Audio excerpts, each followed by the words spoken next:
ఆహా OTT platform లో streaming అవుతున్న razor movie review.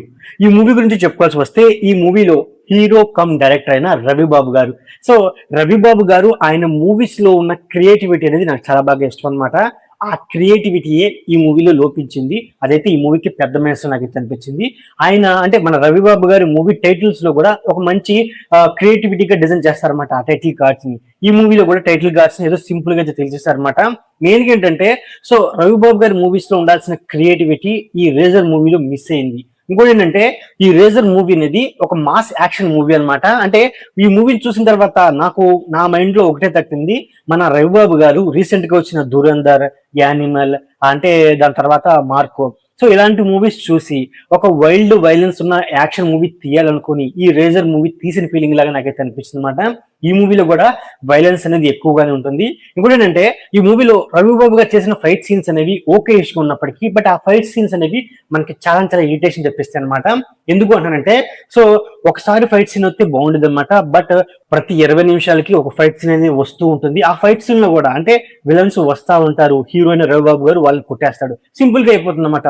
Villain character కూడా అంటే ఒక బలమైన విలన్ క్యారెక్టర్ పెట్టినప్పుడు ఆ క్యారెక్టర్ కూడా అంత ప్రాపర్ గా యూజ్ చేసుకోలేదు అనమాట.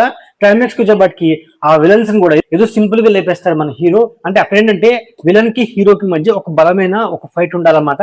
సో అలాంటి పాయింట్లను కూడా సిల్లీగా తీసేయడం నాకు చాలా వరకు మైనస్ అనిపించింది.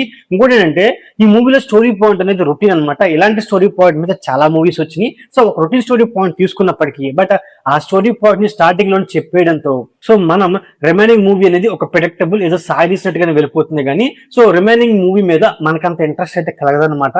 అంటే ఆ స్టోరీ పాయింట్ ని ఏ సెకండ్ హాఫ్ లోనో లేకపోతే ఏ ఇంటర్వెల్ లోనో పెడితే బాగుండదని ఫీలింగ్ అయితే కలిగిందనమాట.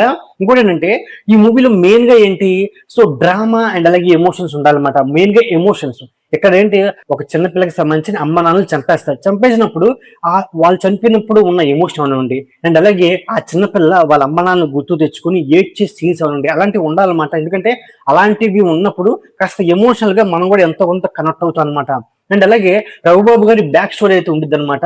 సో ఆయన స్టోరీ అనేది బాగున్నప్పటికీ ఆ స్టోరీలో కూడా ఎమోషనల్ మిస్ అయిపోద్ది అనమాట. అంటే తన ఫ్యామిలీలో తను కోల్పోయినప్పుడు ఉండాల్సిన ఎమోషన్ అనేది వర్కౌట్ అవ్వలేదు. ఇంకోటి ఏంటంటే ఆ స్టోరీలో కూడా మన రవిబాబు గారు ఏంటి సో రవిబాబు గారిని చంపడానికి బాంబులు పెడతారు. వాళ్ళేం దీపావళి బాంబులు పెట్టరు, సో పెద్ద పెద్ద బాంబులే పెడతారు. మరి అంత పెద్ద బాంబులు పెట్టి కూడా మన హీరో ఎలా బతికి బయట పడగలిగాడు అనేది ఒక పెద్ద క్వశ్చన్ మార్క్ అని చెప్పుకోవచ్చు అనమాట.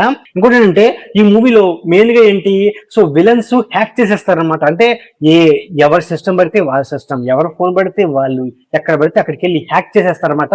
అంటే ఈ హ్యాకింగ్ గురించి నాకు అంత క్లారిటీ అయితే లేదు.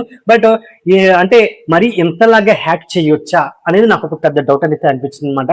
ఇంకోటి ఏంటంటే ఈ మూవీలో నాకు ఏమైనా నచ్చినవి ఉన్నాయి అంటే ఈ మూవీలో ఒక చిన్న పిల్ల సో తన ఫేస్ ఎక్స్ప్రెషన్స్, తన క్యారెక్టర్ నాకు చాలా బాగా నచ్చింది అనమాట. ఎందుకంటే తన డైలాగ్ కూడా చాలా చాలా స్పష్టంగా చెప్పింది అనమాట. సో తన క్యారెక్టర్ అనేది నాకు చాలా బాగా నచ్చింది.